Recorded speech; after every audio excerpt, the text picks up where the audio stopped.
तो आज हम लोग पढ़ने वाले हैं बायोलॉजिकल क्लासिफिकेशन। ठीक है। ये भी नोट्स को मैंने खुद से बनाया है। कुछ पोर्शन मैंने खुद से बनाया है, कुछ पोर्शन मैंने ऋषभ सर से पढ़ा था तो उनका कंपाइल किया है, और लास्ट का कुछ पोर्शन मैंने विपिन सर से लिया है। तो मैंने फिर से इस चैप्टर को बेस्ट देने का ट्राई किया है कि जहाँ से जो पार्ट सबसे अच्छा लगे वहां से मैंने उसको एक्सट्रैक्ट किया है, और यहाँ पे आप लोगों के सामने मैं उसी तरीके से पढ़ाने वाला हूँ। तो कुछ पोर्शन मेरा है, विपिन सर का, ऋषभ सर का, सबका मिक्स है, और एनसीईआरटी का एक एक लाइन यहाँ पे कवर होने वाला है। ठीक है। तो चलिए आज के लेक्चर को स्टार्ट करते हैं। ठीक है। अ, अगर आपका टेस्ट है तो किन किन लोगों को ये वीडियो एक बार देखना चाहिए, एक बार बात कर लेते हैं कि अगर आपका टेस्ट है, पहली बार कर रहे हैं तो देख सकते हैं, पर मैं चाहूंगा कि आप एक बार कहीं ना कहीं से जरूर पढ़ के आए, क्योंकि यहाँ पे एनसीईआरटी कवर होगा। वैसे ये नोट्स वाला लेक्चर है जिसमें मैंने अपना नोट्स को इंक्लूड भी किया है, तो आप पहली बार भी देख सकते हैं, पर ज़्यादा कॉन्फिडेंस आप तब बूस्ट कीजिएगा जब आप एक बार पढ़ चुके होइएगा और आप इसको रिवीजन करने के लिए आ रहे हो, क्योंकि यहाँ पे बहुत जल्दी से जल्दी ट्राई करेंगे इस चैप्टर को कवर करने का। ठीक है। तो चलिए स्टार्ट करते हैं। बायोलॉजिकल क्लासिफिकेशन में सबसे पहले एनसीईआरटी लिखता है कि सबसे पहला जो क्लासिफिकेशन हुआ था वो नॉन साइंटिफिक बेस पे हुआ था, यानी जिसका साइंटिफिक बेसिस कुछ नहीं था।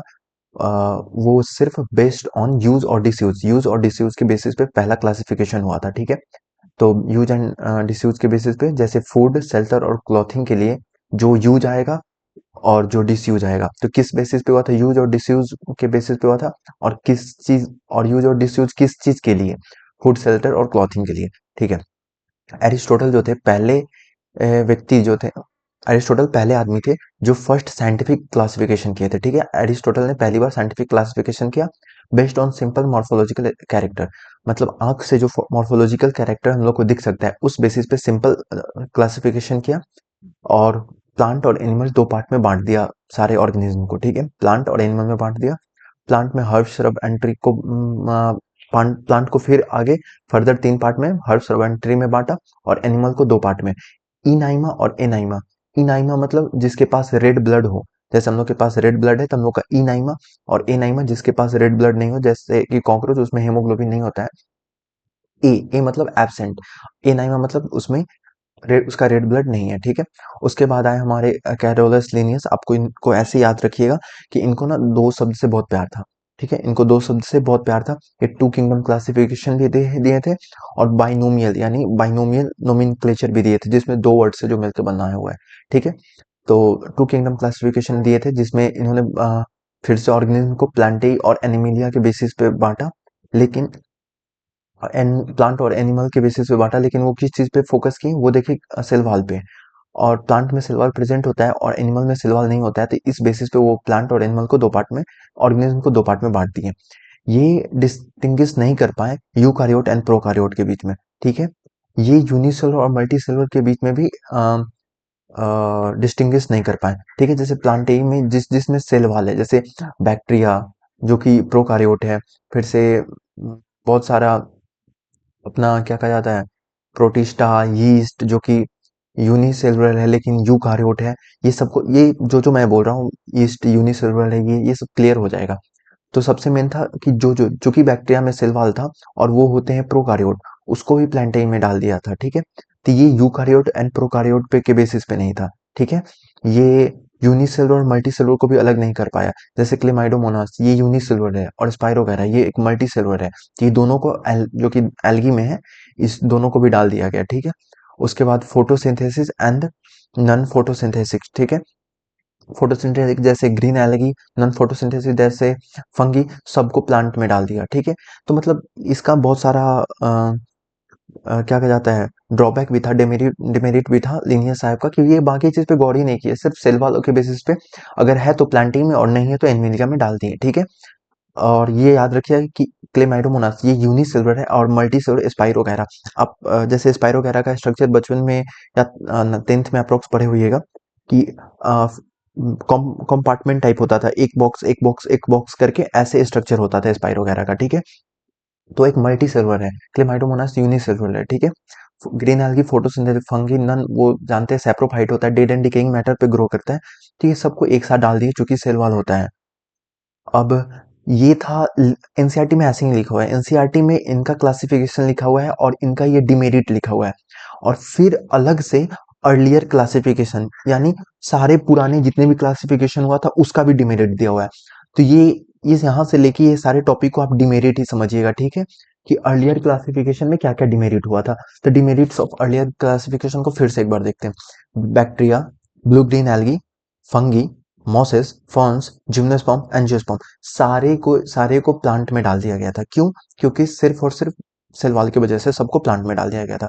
बैक्टीरिया जो कि प्रोकार्योट है, ब्लू ग्रीन एल्गी जो कि बैक्टीरिया है लेकिन साइनोबैक्टीरिया है, यानी ये फोटोसिंथेसिस करता है। फंगी जो कि हेटेरोट्रॉप है, यानी सैप्रोफाइट है, यानी दूसरे से खाना लेता है, वो एक मल्टी सेलुलर है, और उसमें तो यहाँ तक कि सेल वॉल भी काइटिन की है। तो ये सारे बात पहले के लोगों को नहीं पता था, और तो इन सारे चीजों को किसके साथ, ऑटोट्रॉफ यानी एंजियोस्पर्म, जिम्नोस्पर्म, जिसके पास सेलुलोजिक सेल वॉल है, ये सारा डिटेल पहले के लोग को नहीं पता था। तो सारे के सारे अर्लियर क्लासिफिकेशन को किस में डाल दिया गया था, प्लांट में डाल दिया गया था सबको। क्यों? क्योंकि सेल वॉल था उनके पास। बैक्टीरिया के पास भी होता है, ब्लू ग्रीन एल्गी के पास भी होता है, फंगी के पास भी, प्लांट्स के पास भी होता है, सबके पास होता है, सबको डाल दिया प्लांट में, ठीक है।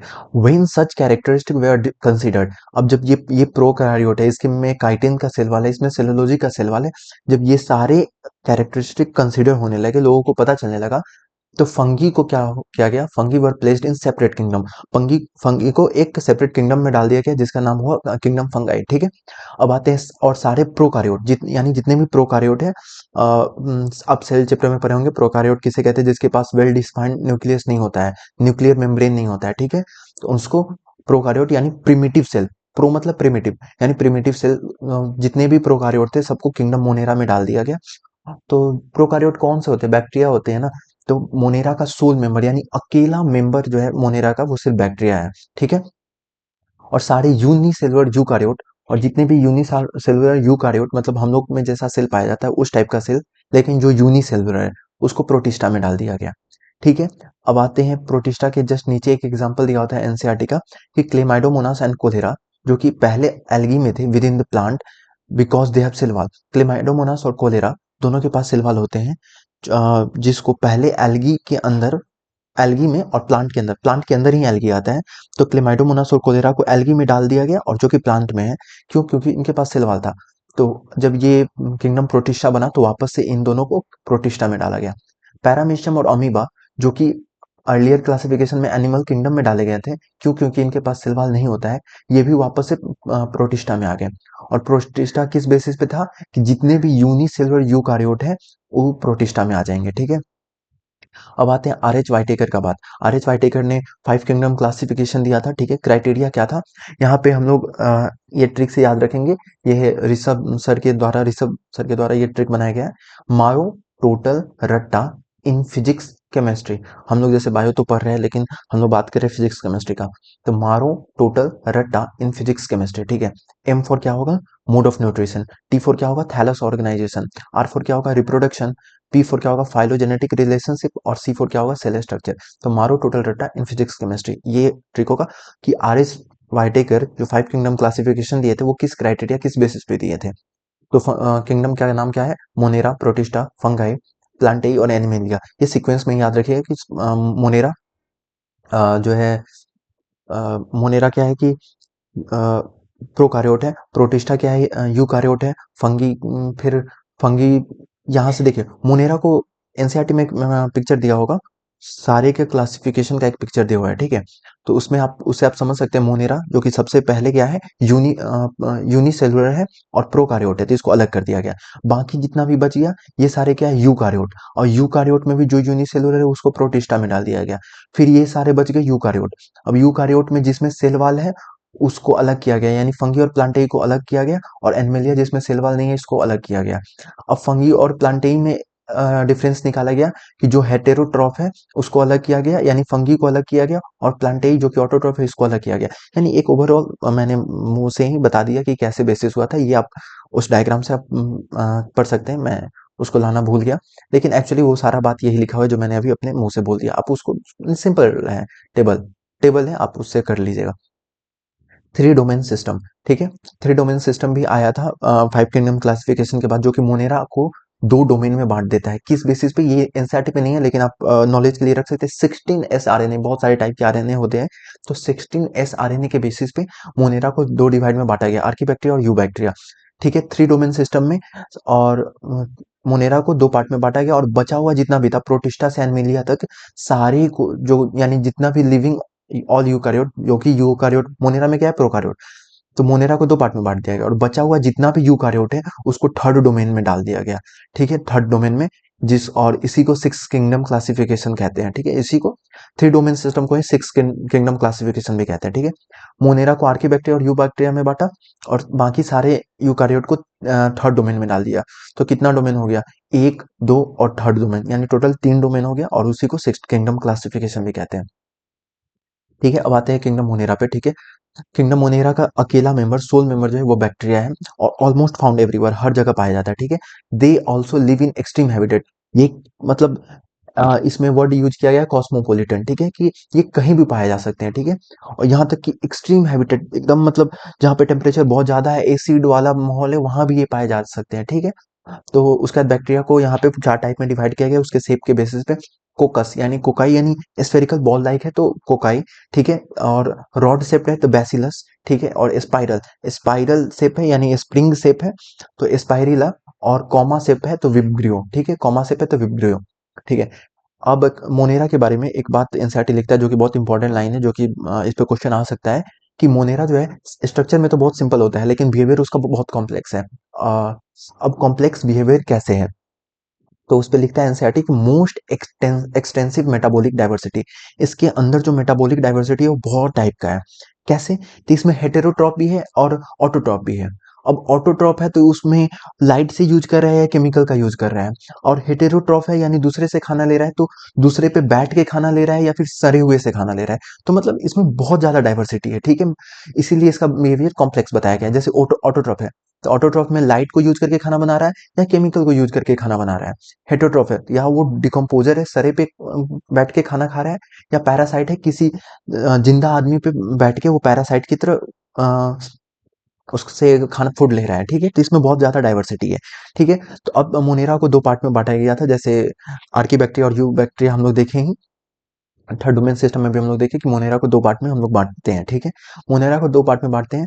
पहले आर्कीबैक्टीरिया, आर्कीबैक्टीरिया का किस बेसिस पे आखिर ये डिवीजन हुआ है, तो थर्ड डोमेन सिस्टम में तो 16S आरएनए पे बात हो गया था, लेकिन हम लोग यहाँ पे देख रहे हैं यहाँ पे वापस से मोनेरा को नॉर्मली 2 पार्ट में बांट रहे हैं, आर्कीबैक्टीरिया और यूबैक्टीरिया, किस बेसिस पे कि इनके पास सेल वॉल अलग है। ठीक है, इनके पास डिफरेंट सेल वॉल है। और कैसा सेल वॉल है, तो इसके पास बहुत स्ट्रॉन्ग सेल वॉल है। ठीक है, इसके पास जो सेल वॉल है बहुत स्ट्रॉन्ग सेल वॉल है, और वो रिस्पॉन्सिबल है, वो रिस्पॉन्सिबल है आपको एक्सट्रीम कंडीशन में सर्वाइव करने के लिए। ठीक है, कि आर्की बैक्टीरिया कहाँ कहाँ रह सकता है, आर्की बैक्टीरिया रह सकता है हेलोफाइल्स।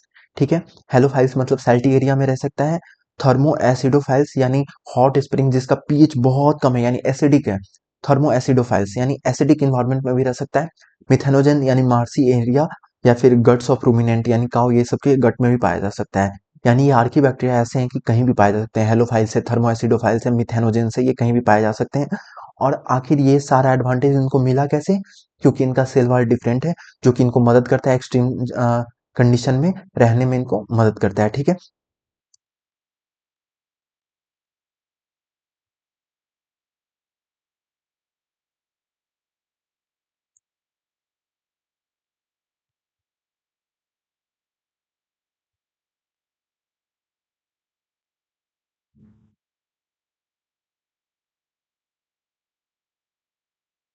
हाँ, तो हम मैंने भी सोचा कि क्यों ना वो जो टेबल को मैंने छोड़ा था वो क्यों ना एक बार बता ही दिया जाए। ठीक है, तो अभी मैंने वो गूगल पे टाइप करके ये पीडीएफ निकाली है एनसीईआरटी का। यही वो टेबल है जो मैंने छोड़ दिया था बाय मिस्टेक। ठीक है, तो इसमें 5 किंगडम क्लासिफिकेशन है।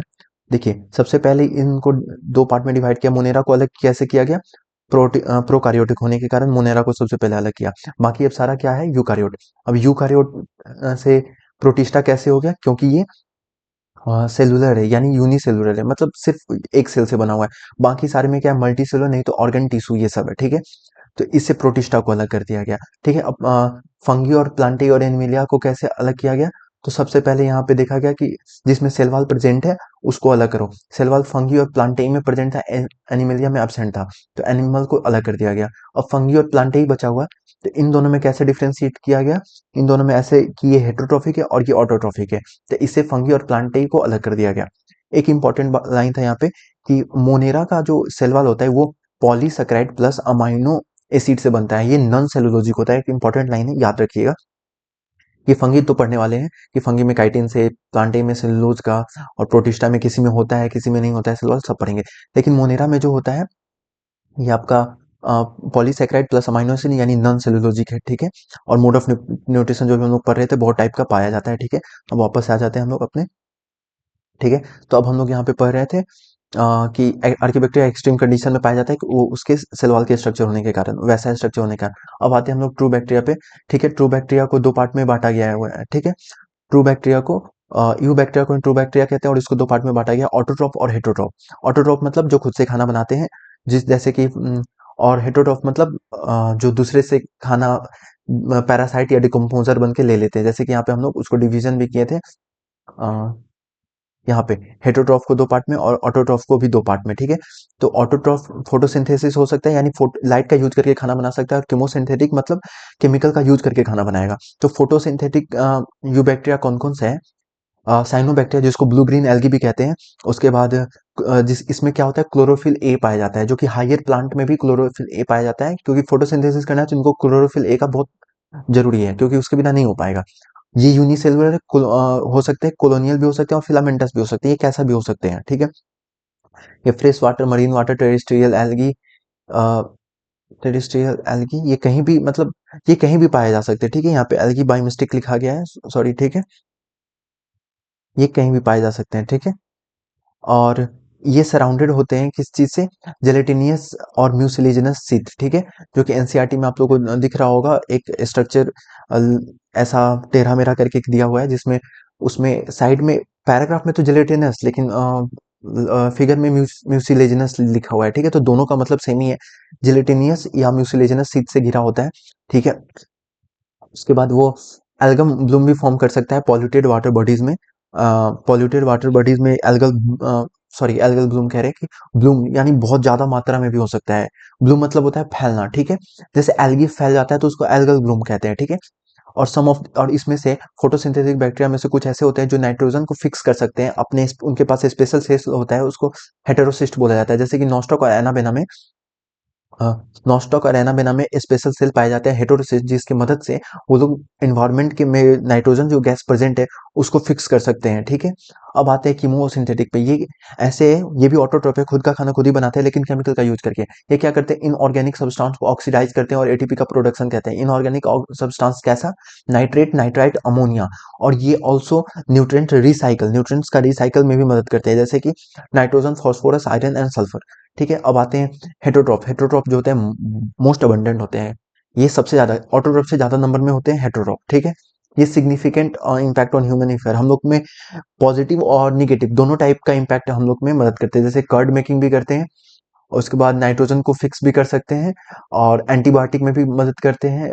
नाइट्रोजन लेग्यूमिनस प्लांट में राइजोबियम की मदद से ये नाइट्रोजन फिक्सेशन भी कर सकते हैं। और बहुत सारे बैक्टीरिया हम लोग को क्या कर सकते हैं, डिजीज भी फैला सकते हैं। तो वही यहाँ पे लिखा हुआ है। हेटरोट्रॉफ भी दो टाइप के होते हैं, डिकम्पोजर यानी जो सारे गीले पे फूड लेता हो, वो मेजोरिटी नंबर में होते हैं, और पैरासाइट जिनका नंबर कम होता है लेकिन मेजोरिटी डिकम्पोजर है। और फिर पैरासाइट भी होते हैं जो कि डिजीज कॉज कहते हैं, cholera, typhoid, citrus canker, tetanus. इसको विपिन सर ने ट्रिक बताया था, CTC आप याद रख सकते हैं। दो बार सी है, दो बार टी है, कोलेरा, साइट्रस कैंकर और टाइफाइड एंड टेटनस, ठीक है। बातें हैं रिप्रोडक्शन आखिर कैसे होता है बैक्टीरिया में। बैक्टीरिया में रिप्रोडक्शन नॉर्मल कंडीशन में फिजन के थ्रू होता है, अनफेवरेबल कंडीशन में स्पोर के थ्रू होता है, और सेक्सुअल कंडीशन या और सेक्सुअल रिप्रोडक्शन भी वो लोग करते हैं, ठीक है। Bye adopting primitive type of DNA transfer. एक पिलाई नाम का स्ट्रक्चर होता है, ठीक है, जो कि आप लोग पढ़िएगा सेल में, ठीक है। तो दो बैक्टीरिया जो होते हैं वो एक दूसरे से उसी के थ्रू कनेक्ट हो जाते हैं और अपना डीएनए नॉर्मली ट्रांसफर कर देते हैं। ये बहुत पुराना मेथड है, एकदम सिंपली बस डीएनए ट्रांसफर कर देते हैं, ठीक है। तो वही होता है कि bye adopting primitive DNA transfer method से वो सेक्सुअल रिप्रोडक्शन कहते हैं। अनफेवरेबल कंडीशन में याद रखिए स्पोर बनाते हैं, और नॉर्मल कंडीशन में फिजन करते हैं। ये बात अभी एक और जगह काम आएगा, ठीक है। अनफेवरेबल कंडीशन में स्पोर क्यों बनाते हैं, क्योंकि स्पोर जो होता है ना बहुत इनर्ट होता है, अगर टेम्परेचर अप डाउन कैसे भी हो रहा है, स्पोर के पास बहुत स्ट्रॉन्ग सेल वॉल होता है, और वो कैसे भी इन्वायरमेंट को सह सकता है, ठीक है। इसलिए अनफेवरेबल कंडीशन में जनरली ये लोग स्पोर बना लेते हैं, ठीक है। अब माइकोप्लाज्मा, माइकोप्लाज्मा को भी बैक्टीरिया में ही रखा गया है, ठीक है, यानी मोनेरा में ही रखा गया है। लेकिन ये ऐसा है, प्रोकारियोट है जिसके पास सेल वॉल नहीं है, ठीक है, याद रखिएगा। मोनेरा में सबके पास सेल वॉल है, माइकोप्लाज्मा को छोड़ के। ये भी पैथोजेनिक है, लेकिन ये ऑक्सीजन के बिना रह सकता है, ठीक है। और स्मॉलेस्ट लिविंग सेल है, स्मॉलेस्ट लिविंग सेल है, स्मॉलेस्ट सबसे छोटा लिविंग सेल है। वो सेल वॉल नहीं है, पैथोजेनिक है और ऑक्सीजन के बिना रह सकता है, ठीक है। अब आते हैं हम लोग पैथोजेन, सॉरी, ये सब तो कंप्लीट हो गया। अब आते हैं हम लोग प्रोटिस्टा पे, ठीक है। प्रोटिस्टा का जो सेल वॉल है वो वेल डिफाइंड नहीं है, ठीक है। प्रोटिस्टा का जो सेल वॉल है, सॉरी, प्रोटिस्टा का जो, एक्सट्रीमली सॉरी, मैं प्रोटिस्टा स्टार्ट करते हैं, ठीक है। एक मिनट के लिए मैं कंफ्यूज हो गया था क्योंकि मुझे लगा वीडियो पॉज हो गया, एक मिनट चेक ही कर लेते हैं, ठीक है। वन सेक,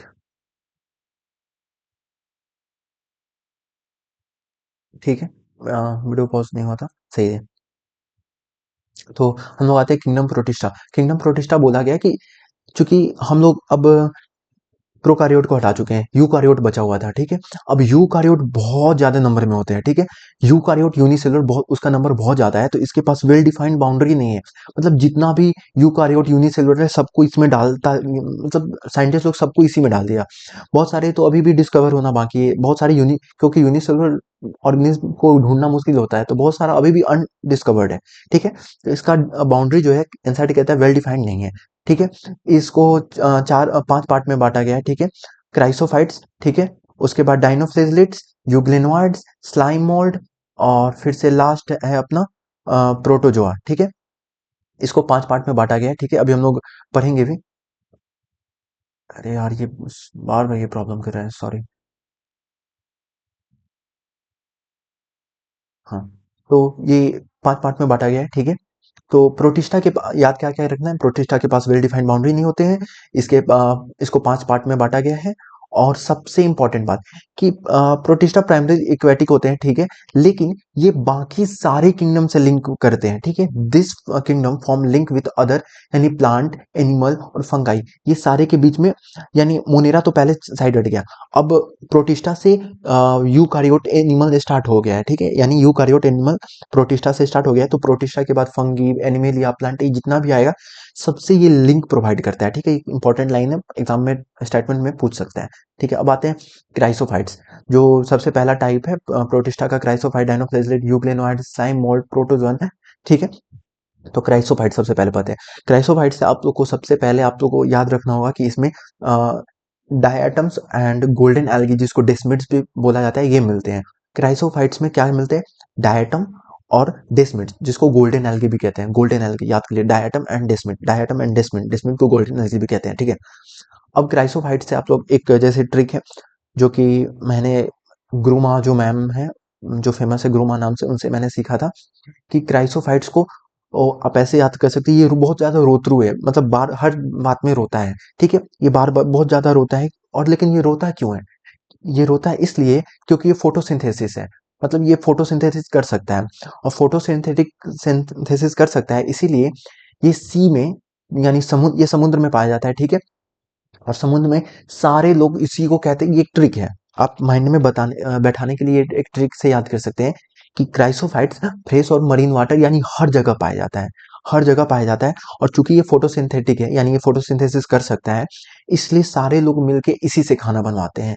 और जब सारे लोग के लिए यही खाना बनाता है, तो इसको हम लोग चीफ प्रोड्यूसर कह सकते हैं, चीफ प्रोड्यूसर ऑफ ओशन। यानी क्राइसोफाइट्स हमेशा रोते रहता है, तो पूछा गया उससे, भाई तुम क्यों रोते रहते हो, तो कह रहे हो कि मैं तो, मेरा सबसे पहले तो मैं हर जगह पाया जाता हूँ, ऊपर से मेरे से ही खाना बनवाते हैं, इसीलिए मैं चीफ प्रोड्यूसर हूँ। और मैं फोटोसिंथेसिस करता हूँ, तो मैं खाना सबके लिए बना सकता हूँ, ठीक है। तो उसके बाद क्रायोसोफाइट्स के लिए एक और बात यहाँ पे लिखा हुआ है कि ये फ्लोट पैसिवली इन वाटर, पानी के ऊपर ये फ्लोट कर सकते हैं, मतलब पानी के अंदर या ऊपर जहां भी हो सके ये फ्लोट कर सकते हैं, ठीक है। ये अगर फ्लोट कर सकते हैं, तो इसीलिए अगर कोई चीज अगर फ्लोट कर पाता है, तो उसको नाम दिया जाता है प्लैंकटॉन्स, ठीक है। उसको नाम दिया जाता है प्लैंकटॉन्स। और वो प्लैंकटन जो फोटोसिंथेसिस कर सकते हैं, उसको बोला जाता है फाइटोप्लैंक्टन। तो इनको फाइटोप्लैंक्टन्स भी कहा जाता है। यानी प्लैंकटन क्यों कहा गया, क्योंकि ये पानी पे तैर सकते हैं, फोटोसिंथेसिस क्योंकि ये खाना बना सकते हैं, और फाइटोप्लैंकटन दोनों है, इसीलिए दोनों को मिला के फाइटोप्लैंक्टन्स कहते हैं। कि वैसे वैसे बॉडी जो फोटोसिंथेसिस भी कर सकता है और ऊपर भी तैर सकता है, ठीक है। उसको फाइटोप्लैंक्टन कहते हैं, ठीक है। अब ये चीफ प्रोड्यूसर भी है। इनका जो सेल वॉल होता है वो दो बहुत इंपॉर्टेंट लाइन है, बहुत इंपॉर्टेंट लाइन है, क्योंकि ये यहाँ पे इनडिस्ट्रक्टिबल होता है, ठीक है। एनसीईआरटी लिखा हुआ है कि सेल वॉल जो होता है सिलिका से एम्बेडेड होता है, ठीक है। सिलिका से एम्बेडेड होता है इसीलिए इनडिस्ट्रक्टिबल है, यानी ये टूट नहीं सकता है।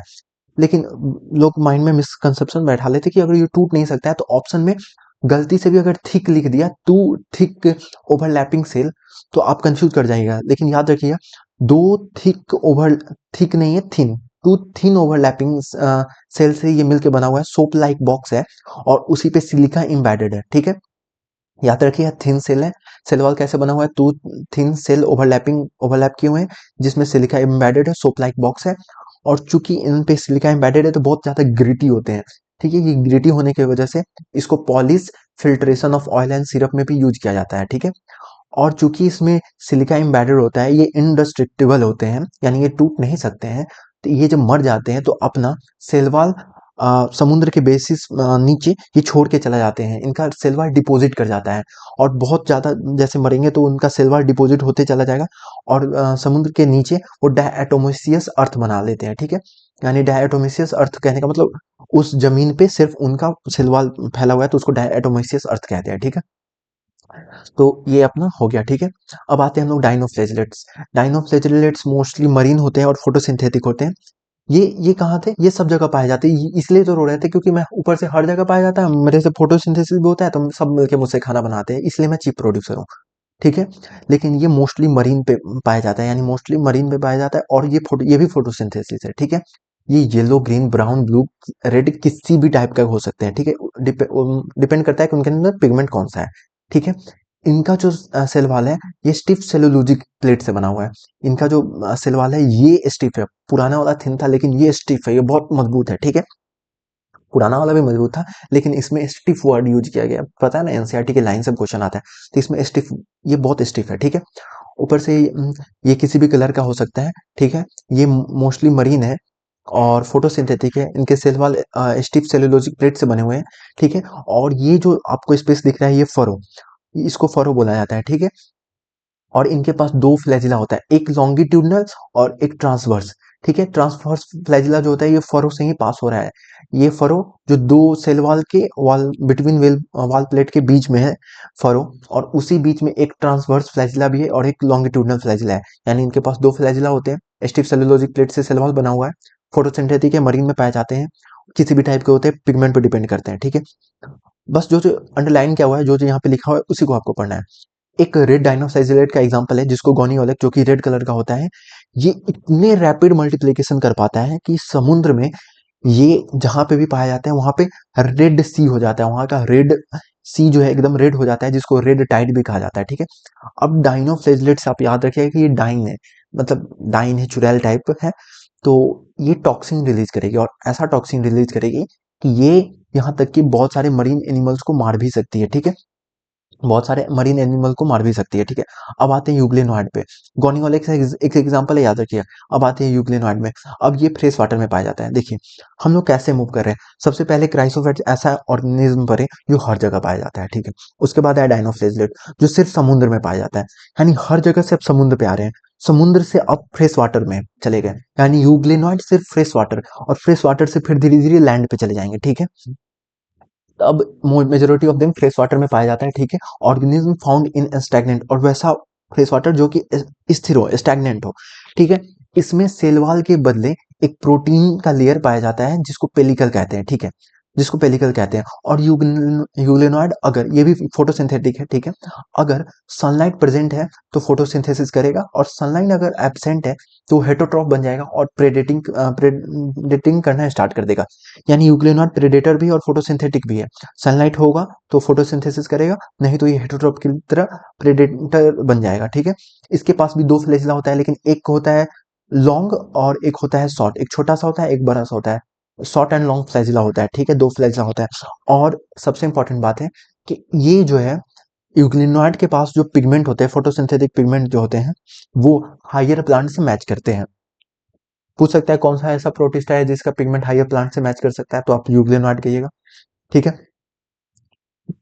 सॉरी। अब आते हैं स्लाइम मॉडल पे, ठीक है। स्लाइम मोल्ड होता है सेप्रोफाइट, यानी सेप्रोफाइट मतलब ट्विग्स यानी सड़े हुए लकड़ी पे, लिप्स पे, यानी ऑर्गेनिक मटेरियल पे ये पाए जाते हैं, और उसी से अपना फूड ये फूड को एब्जॉर्ब करते हैं, ठीक है। और ये बहुत इंपॉर्टेंट लाइन, ये सुटेबल कंडीशन में प्लाज्मोडियम बनाते हैं, ठीक है। अंडर सुटेबल कंडीशन ये अपने आप में एक एग्रीगेशन यानी सेल्स का एग्रीगेट फॉर्म कर लेते हैं, और वो उस एग्री सेल के एग्रीगेट को प्लाज्मोडियम कहा जाता है, और वो प्लाज्मोडियम सेवरल फीट तक भी ग्रो कर सकता है। जैसे ये प्लाज्मोडियम का स्ट्रक्चर है, ये एग्रीगेट करके ये प्लाज्मोडियम बना लिया है, जो कि स्लाइम मोल्ड है। स्लाइम मोल्ड का ही बात चल रहा है कि slime mould under suitable condition में एग्रीगेट बना के प्लाज्मोडियम बना लेते हैं, ठीक है। लेकिन अनफेवरेबल कंडीशन में डिफ्रेंशिएट करेंगे, अपने अपने प्लाज्मोडियम को चेंज कर लेंगे, डिफ्रेंशिएट कर लेंगे, और फ्रूटिंग बॉडी बना लेंगे, ठीक है। और फ्रूटिंग बॉडी के ऊपर ही फ्रूटिंग बॉडी बना लेंगे अपने आप को, और उसके ऊपर याद रखिए फ्रूटिंग बॉडी के ही ऊपर स्पोर्स पाए जाते हैं, ठीक है। और bearing spores at the tip, ठीक है। अगर जैसे ही अनफेवरेबल कंडीशन आएगा, तो आपको मैंने बताया था कि स्पोर में क्या होता है, सेल वॉल होता है, और वो एक्सट्रीमली रेसिस्टेंट होता है, तो कैसा भी अनफेवरेबल कंडीशन में वो रेसिस्ट कर सकता है। तो चूंकि अनफेवरेबल कंडीशन आने लगा, तो उसका प्लाज्मोडियम डिफ्रेंशिएट करके फ्लोटिंग बॉडी बना लेगा, और फ्लोटिंग बॉडी एक ऐसा समझ लीजिए एक गोला सा पैक्ड स्ट्रक्चर जिसके अंदर से स्पोर्स निकलता है, उसी को फ्लोटिंग बॉडी कहते हैं। तो फ्लोटिंग बॉडी बना लेगा और उसमें स्पोर बना लेगा, ठीक है। उसके टिप पे स्पोर मिलेगा, और स्पोर्स के पास ट्रू सेल वॉल होते हैं। स्लाइम मोल्ड के पास तो सेल वॉल नहीं होते हैं, लेकिन इसके स्पोर्स के पास ट्रू सेल वॉल होते हैं, और एक्सट्रीमली रेसिस्टेंट होते हैं। और सेल वॉल जो है वो डिस्पर्स यानी फैलाया जाता है एयर करंट के थ्रू, मतलब एयर के थ्रू उसका स्पोर्स फैलता है। अब आते हैं प्रोटोजोन पे। प्रोटोजोन पे कुछ याद नहीं रखना है, सिमिलरिटीज का कुछ कुछ टाइप है, बस उसका एग्जांपल और एक दो वर्ड याद रखना है। सबसे पहले प्रोटोजोन हेटरोट्रॉप, प्रेडेटर, पैरासाइट कुछ भी हो सकता है, ठीक है। हेटरोट्रॉप भी हो सकता है, प्रेडेटर भी हो सकता है, पैरासाइट भी हो सकता है, कंफ्यूज नहीं होना है। ये सेप्रोफाइट था। यूग्लेनॉइड, देखिए यहां तक सब फोटोसिंथेसिस कर रहा था हम लोग, देखिए अब फोटोसिंथेसिस से हम लोग किधर बढ़ रहे हैं, मिक्स्ड वाला, यानी प्रेडेटर भी हो सकता है, पैरासाइट भी हो सकता है, फोटोसिंथेसिस, और यूग्लिनॉइड उस जगह पे लिंक कर रहा है, ठीक है। तो यूग्लिनॉइड के बाद वाला जो है वो सेप्रोफाइट है, ठीक है, यानी डिकेइंग मैटर पे ग्रो कर रहा है। उसके बाद वाला प्योर हेटरोट्रॉफ है, या तो प्रेडेटर है नहीं तो वो पैरासाइट है, ठीक है। इसको एनिमल का प्री रिलेटिव भी कहा जाता है, क्योंकि ये सिर्फ और सिर्फ हेटरोट्रॉप है, तो एनिमल का इसको प्रिमिटिव रिलेटिव भी कहा जाता है, ठीक है। प्रोटोजोआ का सबसे पहला टाइप है अमीबॉयड प्रोटोजोआ, ठीक है।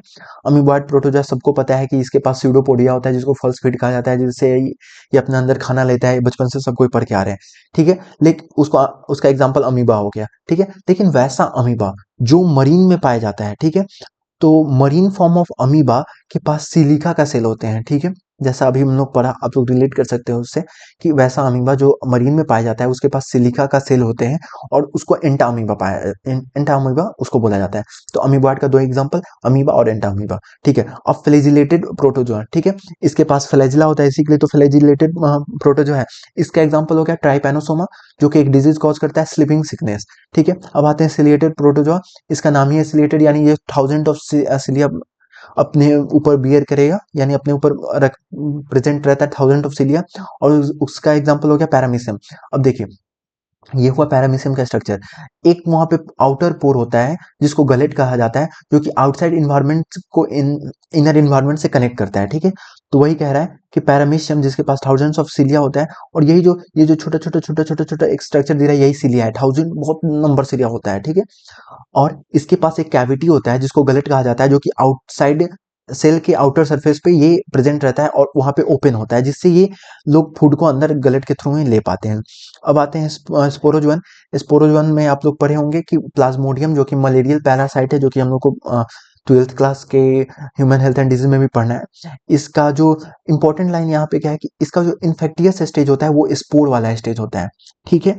स्पोर ऐसे आप लोग रिलेट कर सकते हैं कि स्पोर बना के ही ये अपने बॉडी में इन्फेक्ट करता है हम लोग के बॉडी में, नहीं तो हम लोग के बॉडी को में जो इम्यून सिस्टम है कहीं अगर वो कमजोर रहा तो मार देगा, तो अपने आप को मजबूत बनाने के लिए वो स्पोर स्टेज में ही अटैक करता है, ठीक है। प्लाज्मोडियम जो कि मलेरियल पैरासाइट है, ठीक है, स्पोरोजोन का एग्जाम्पल हो गया, ठीक है। अब आते हैं किंगडम फंगाई पे। 1 सेकेंड,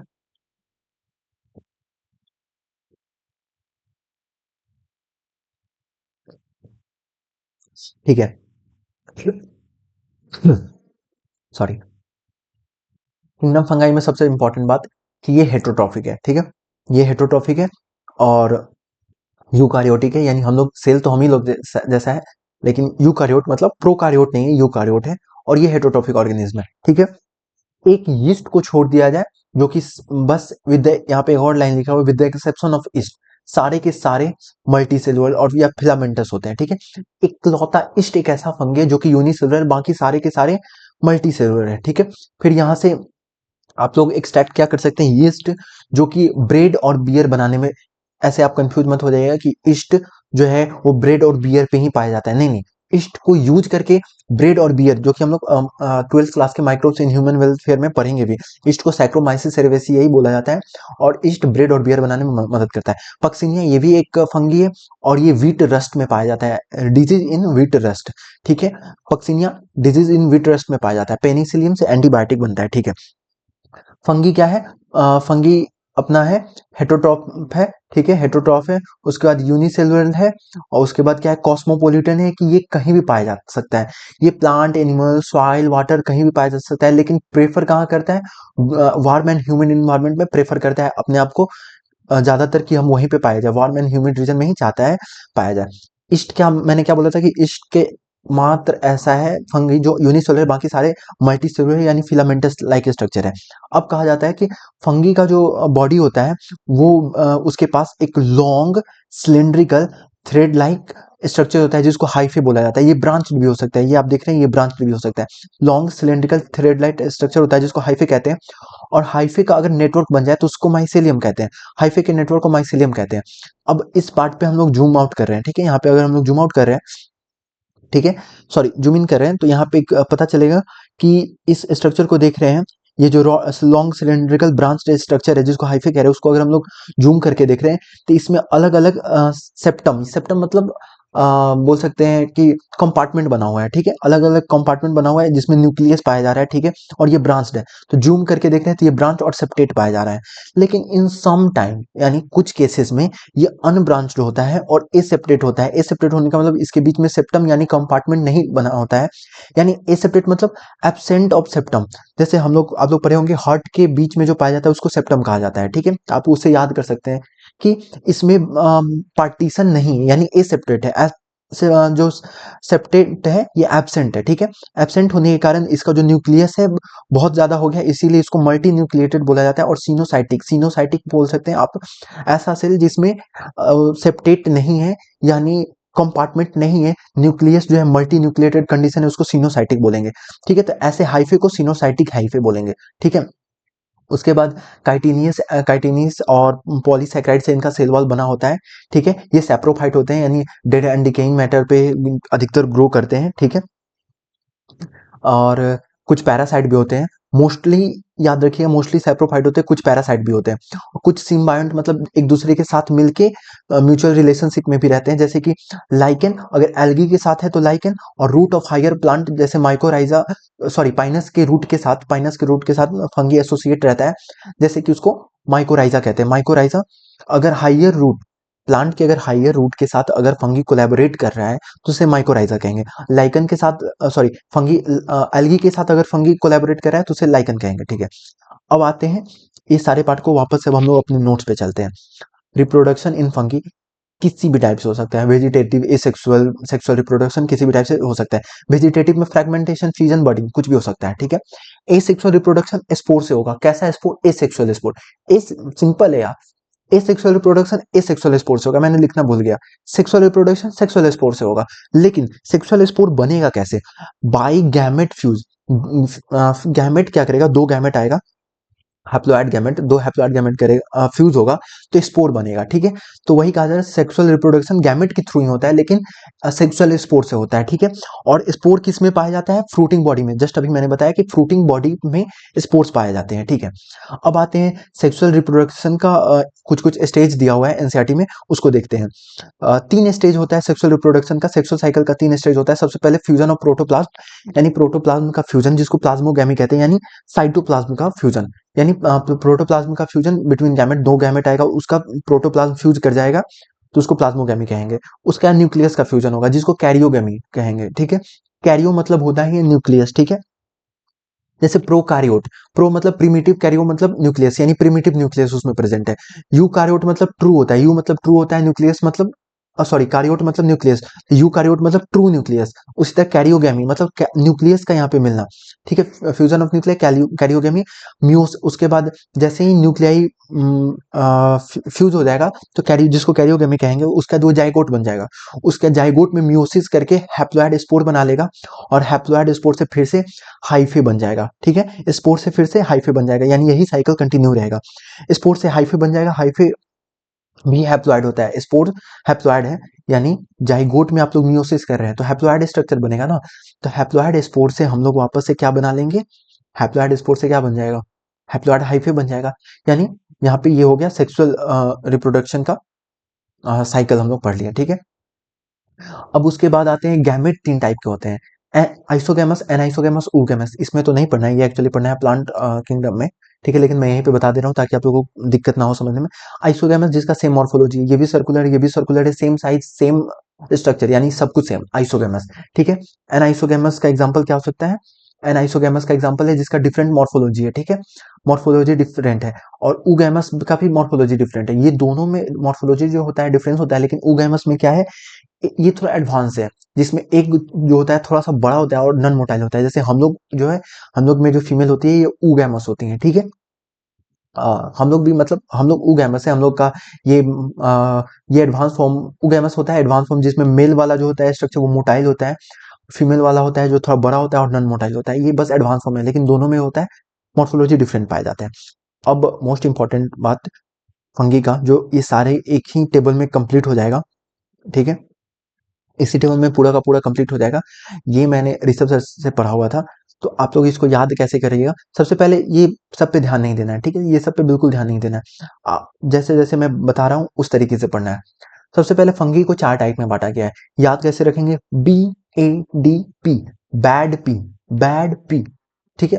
आप लोग बैड पेरेंट्स, बैड कुछ भी करके आप लोग याद रख सकते हैं, हम याद रखें बैड पी सर, ये ऋषभ चौबे सर का ही ट्रिक है, बैड पी, BADP, इसको तीन पार्ट में डिवाइड कर लेंगे। उसके बाद एग्जाम्पल हम लोग कैसे याद रखेंगे, ये सारे बात पे अभी नहीं जाना है, अभी मेरे बात को बस आप सुनते रहिए कॉन्सेंट्रेशन के साथ। बैड पी हम लोग फंगी को चार पार्ट में डिवाइड कर दिए, उसके बाद अभी इसका एग्जाम्पल याद करना है। तो ये कैसे याद करेंगे, UPA, सबसे पहले इसका शॉर्ट फॉर्म याद करें, UPA, CAN can, ACT act, RAM, UPA can act Ram, UP, इसको पांच छह बार बोल दीजिएगा आप लोग, ठीक है, यूपीए कैन एक्ट राम, ठीक है। अब यू से यूस्टिलागो, पी से पक्सिनिया, ए से अगैरिकस, सी से क्लेविसेपस, ए से एस्परजिलस, एन से न्यूरोस्पोरा, ए से अल्टरनेरिया, सी फॉर कोलेक्टोट्राइकम, टी से ट्राइकोडर्मा, आर से राइजोपस, ए से एल्ब्यूगो, एम से म्यूकॉर। आप लोग इसको एक पांच छह बार, सात आठ बार एक बार अच्छे से पढ़ लीजिएगा, ठीक है। अब इसमें आप लोग को दिक्कत कहाँ आ सकता है, दिक्कत आ सकते हैं, यहाँ भी ये है, यहाँ भी ये है, यहाँ भी ये है, यहाँ भी ये है। तो ये सारे स्टेप में क्या है, GST लागू, ऐसे आप लिख लीजिएगा। इसको क्या कीजिएगा ना, एक पेज पे, मेरा बात मानिएगा, एक पेज पे क्या कीजिएगा, इसको चार पांच बार लिखिएगा। कैसे, यूपीए कैन एक्ट राम, और तीनों में ए है तो इसके ए के आगे GST, और सबसे लास्ट वाले ए में एल लगा लीजिएगा, GST लागू, एल फॉर GST लागू, ऐसे याद रखना है। तो AG से हो जाएगा अगेरिकस, AS से हो जाएगा GS, और T और L फॉर लागू, AS से हो जाएगा अगेरिकस, यहाँ पे L बीच में आ गया लेकिन उतना कंफ्यूजन नहीं होगा, लास्ट में याद रखिए AL से एल्ब्यूगो है, GST AL से एल्ब्यूगो, A और T से क्या होगा, अल्टरनेरिया, अल्टरनेरिया, ठीक है। और बाकी ये आपको आराम से याद हो जाएगा।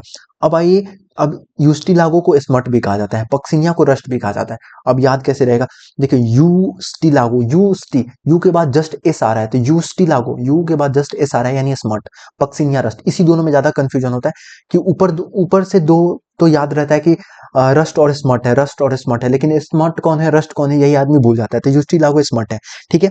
अगेरिकस जो हम लोग नॉर्मल मशरूम खाते हैं वही वो एगेरिकस को बोला जाता है, ठीक है। क्लेविसेपस एनसीईआरटी में नहीं है, क्लेविसेपस है लेकिन एलएसडी एनसीईआरटी में नहीं है, कि एलएसडी जो ड्रग होता है वो क्लेविसेपस से ही बनाया जाता है, लेकिन पीवाईक्यू में है, ठीक है। तो एलएसडी क्लेविसेपस से ही बनाया जाता है। न्यूरोस्पोरा जिसको बायोकेमिकल और जेनेटिक वर्क में यूज किया जाता है, ठीक है। फिर जाते हैं राइजोपस, ये ब्रेड मोल्ड है, राइजोपस ब्रेड मोल्ड है। और एल्ब्यूको जो कि मस्टर्ड पे पाया जाता है, ठीक है, मस्टर्ड पे, ये एक ऐसा पैरासाइट है जो मस्टर्ड में पाया जाता है। राइजोपस ब्रेड पे जो हम लोग फंगी देखते हैं वो राइजोपस है, ठीक है, वो ब्रेड मोल्ड है, ठीक है।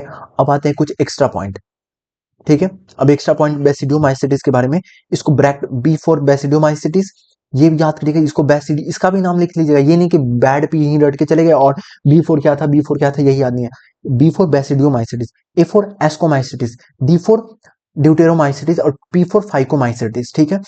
अब आते हैं बेसिडियोमाइसिटिस को, B four basidio, B four bracket fungi, इसी में मशरूम भी आता है और इसको एक्स्ट्रा नाम पफ बॉल भी कहा जाता है, ठीक है, इसको पफ बॉल भी कहा जाता है, ठीक है।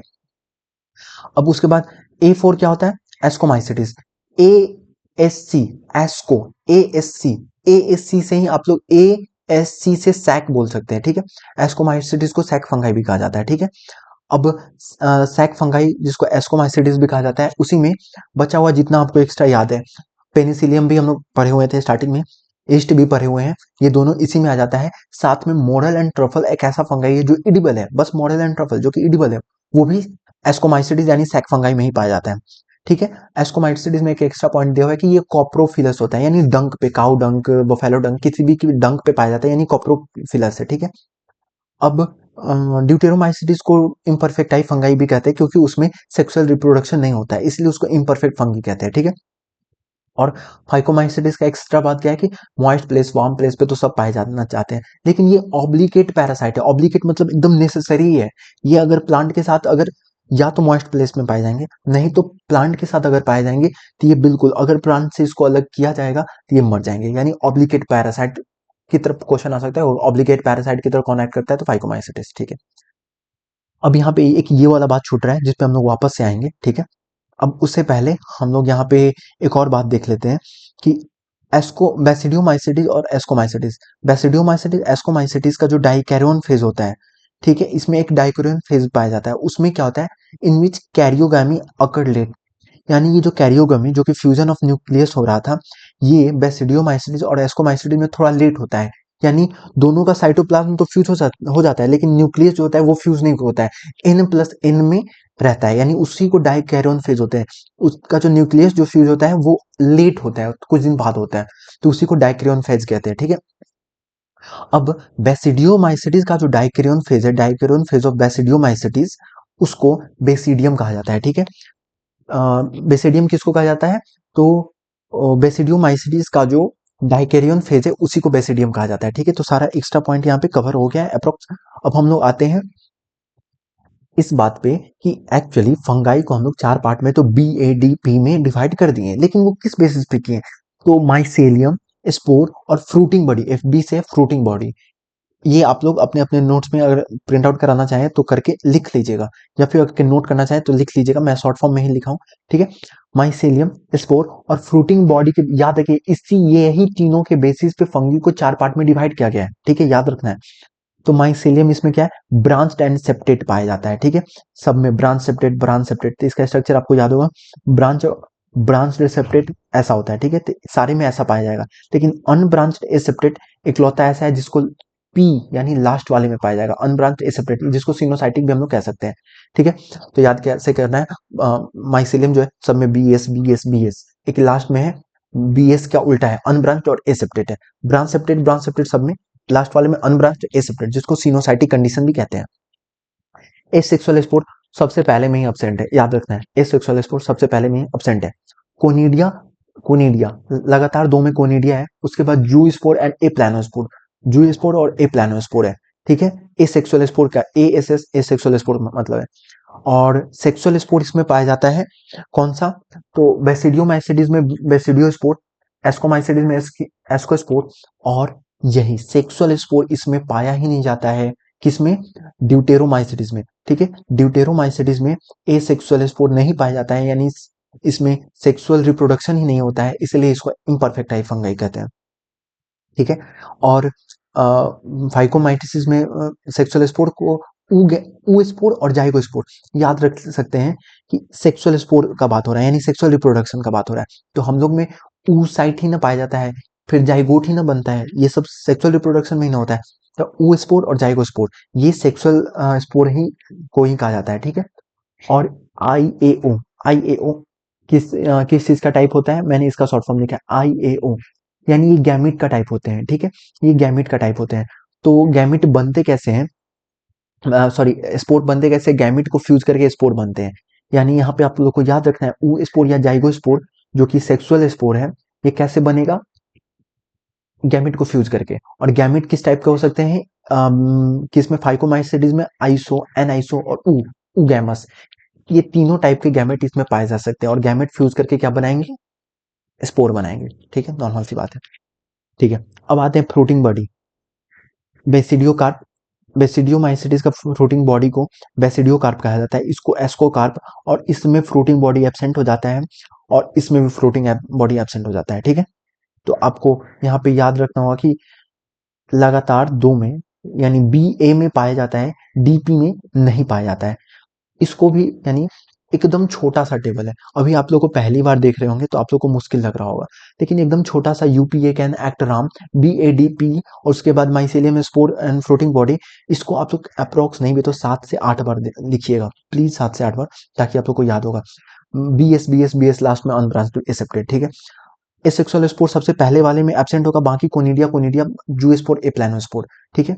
एस्को कार्प, ऐसे याद रखिएगा, बी ए का पूरा राज चल रहा है, इसका सेक्सुअल स्पोर और फ्रूटिंग बॉडी दोनों इसी के नाम पे है, basidiospore, ascospore, basidiocarp, ascocarp, ठीक है।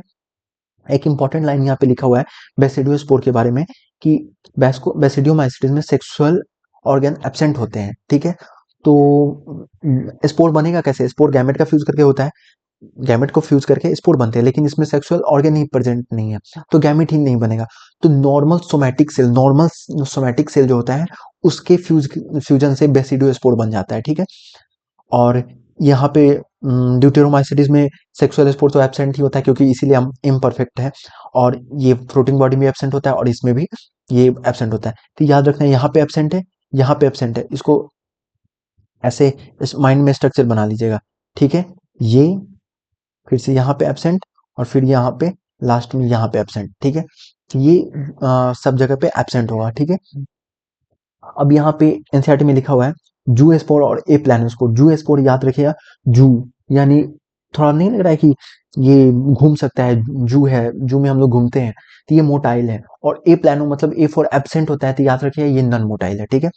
अब कोनिडिया, 12th में एक चैप्टर था रिप्रोडक्शन इन ऑर्गेनिज्म, उसमें कोनिडिया का पूरा एक स्ट्रक्चर ही दिया हुआ था, ठीक है।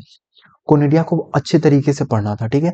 तो कोनिडिया क्या था, एक ऐसा स्पोर था जो प्लांट के सरफेस पे पाया जाता था, ठीक है, ऐसे जैसे हम लोग को मासा टाइप जो ऊपर हो जाता है हम लोग के स्किन पे, ठीक है, मोल टाइप जो होता है, उसी तरीके से एक बल्ज्ड आउट होता था, ठीक है। ऐसा स्पोर होता था जो बल्ज्ड आउट ऊपर की तरफ होता था, ठीक है। इसीलिए इसको एक्सोजीनस स्पोर कहते हैं, इसको एक्सोस्पोर कहते हैं। तो एक्सोस्पोर कौन कौन सा है हम लोग के सिलेबस में, इस चैप्टर में, एक बेसिडियो स्पोर है, एक बेसिडियो स्पोर है, और एक कोनिडिया है, ठीक है। ये दोनों जो है बेसिडियो स्पोर और कोनिडिया, ये दोनों एक्सोस्पोर है, ठीक है। अब सेक्सुअल स्पोर कौन कौन सा है, तो एस्कोस्पोर, एस्कोस्पोर, ठीक है, बेसिडियोस्पोर और ऊस्पोर और जाइगोस्पोर। ऊस्पोर जाइगोस्पोर तो नाम से ही पता चल रहा है कि जाइगोट और ऊ साइड सेक्सुअल रिप्रोडक्शन नहीं होता है, लेकिन जिसका दबदबा था एस्कोस्पोर, जिसके नाम पे ही रखा गया था, ये भी सेक्सुअल रिप्रोडक्शन का ही स्पोर है, ठीक है। तो ये बात याद रखिएगा, बस यही बात। एक्सोस्पोर में कोनिडिया, जो कि रिप्रोडक्शन इन ऑर्गेनिज्म, माइंड में बैठा लीजिएगा, वो चैप्टर ही कोनिडिया पे था। और एक्सोस्पोर बेसिडियोस्पोर है, ये दोनों एक्सोस्पोर है, यानी ऊपरी सरफेस पे पाया जाता है, ठीक है। अब हम लोग ये वाले अप्रोक्स सारे अथी को हम लोग कवर कर चुके हैं, डाइकोटोन फेज बेसिडियम कहा जाता है, ये सारे को कवर कर चुके हैं, ठीक है। इसमें कुछ छूट नहीं रहा है, ठीक है, इसमें कुछ नहीं छूट रहा है। अब आते हैं हम लोग लास्ट स्लाइड पे, ठीक है। अब हम लोग आते हैं लास्ट स्लाइड पे, ठीक है।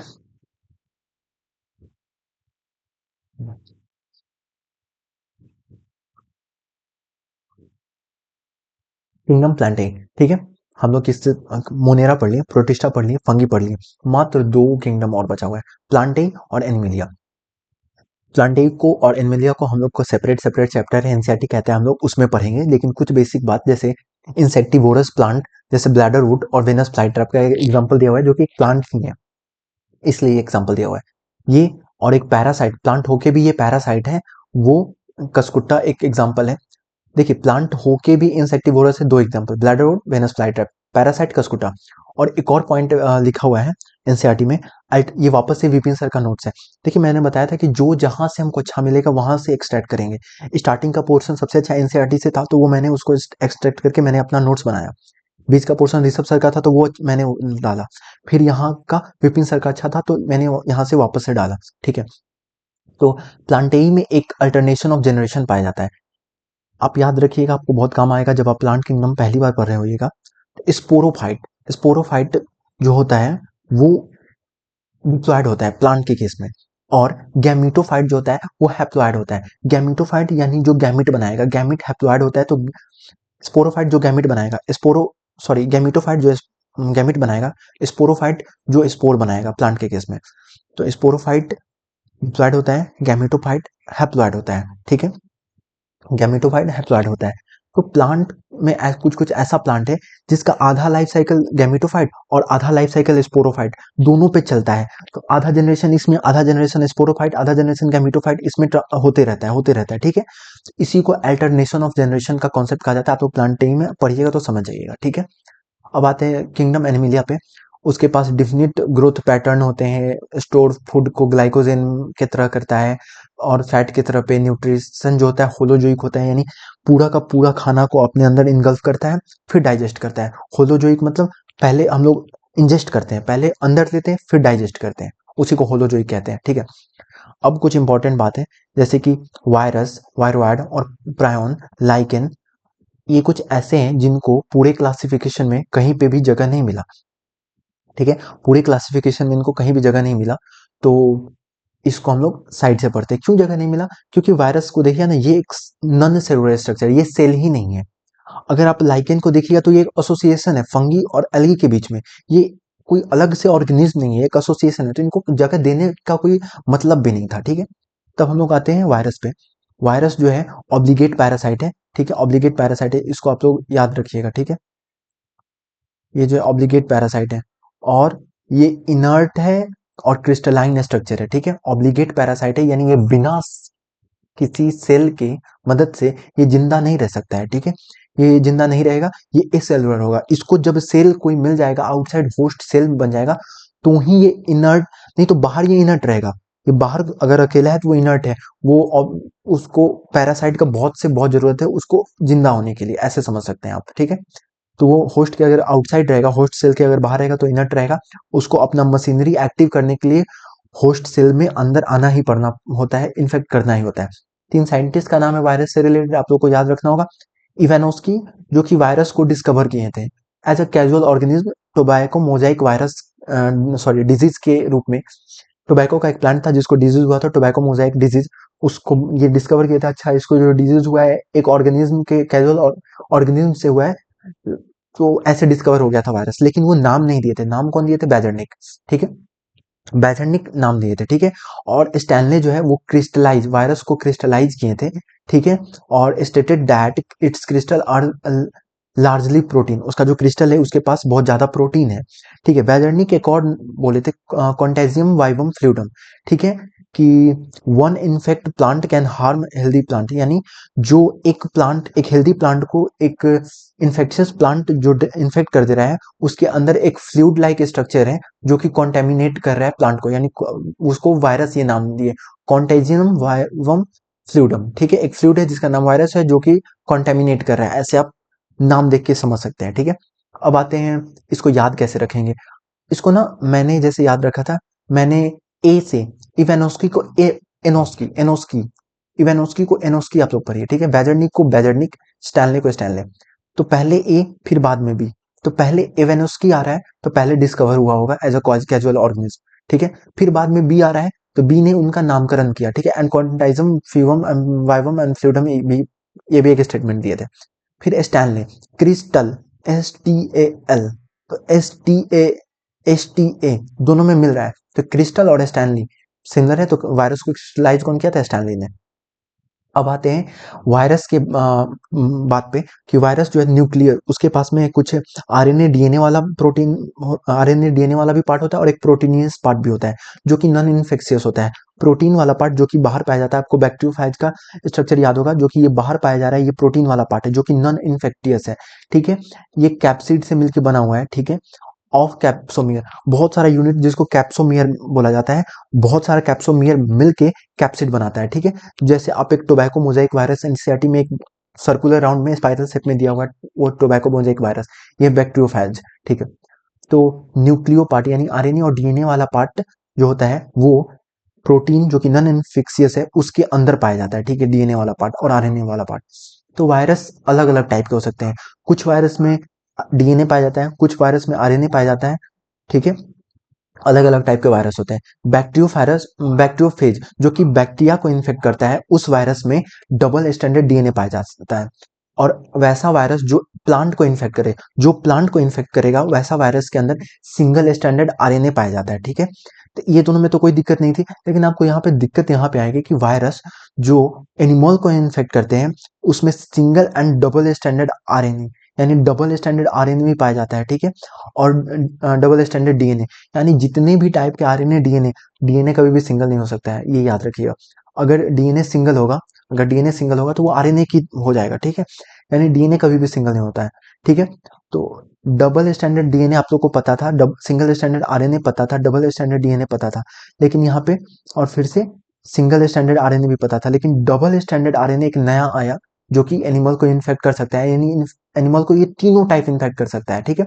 ये सब क्या है कि ये कैसा वायरस है, जो प्लांट को इन्फेक्ट कर रहा है उसमें इस टाइप का आरएनए पाया जाएगा, जो एनिमल को इन्फेक्ट कर रहा है उसमें इस टाइप का आरएनए पाया जाएगा और डीएनए पाया जाएगा, ठीक है। अब आते हैं cause mainly deadly disease, virus जो है कई बहुत भयानक भयानक डिजीज भी कॉज कर सकता है। वायरॉइड पे आते हैं, ठीक है। वायरॉइड जो है वो सिर्फ आरएनए से मिलकर बना हुआ है, कैप्सिड यानी जो प्रोटीन वाला पार्ट था इसमें नहीं होता है। जब प्रोटीन वाला पार्ट ही नहीं है, सिर्फ अंदर वाला पार्ट है, तो आपको लगता है ये स्मॉल होगा, ओरिजिनल वायरस से ये स्मॉल होगा, क्योंकि वायरस रहता तो इसका पूरा साइज बड़ा होता, क्योंकि उसमें प्रोटीन, मेन प्रोटीन ही ना उसका साइज डिफाइन करता है, लेकिन वो है ही नहीं, प्रोटीन है ही नहीं, सिर्फ आरएनए है, तो अंदर छोटा सा आरएनए होगा तो इसका साइज स्मॉल होगा। वायरवाइड को कौन दिया था? टीओ डाइनर ने इसका डिस्कवर किया था, ठीक है। किसमें? पोटैटो स्पिंडल ट्यूबर डिजीज में ये डिजीज कॉज करता है। इसमें कैप्सिड यानी प्रोटीनियस पार्ट नहीं होता है। प्रायोन में क्या होता है? सिर्फ प्रोटीन वाला ही पार्ट होता है, ठीक है। एबनॉर्मली फोल्डेड प्रोटीन, ठीक है। ये कौन सा डिजीज कॉज करता है? BSc, bovine spongiform encephalopathy, BSE, जिसको मैड काउ डिजीज भी कहा जाता है, ये कैटल में। अगर ह्यूमन में सीआर जैकोब डिजीज कॉज करता है, चूंकि इसमें सिर्फ प्रोटीन होता है, तो आप लोग याद रख सकते हैं प्रोटीन मतलब आउटर कवरिंग, तो इसका स्ट्रक्चर साइज जो होगा वो वायरस के सिमिलर होगा, क्यों? क्योंकि सिर्फ प्रोटीन ही पाया जा रहा है। तो ये चैप्टर यहीं पे खत्म होता है। अ, उम्मीद करते हैं आप लोग को समझ में आया होगा। आप लोग को अगर कोई दिक्कत होगा तो कमेंट कर सकते हैं, ठीक है। तो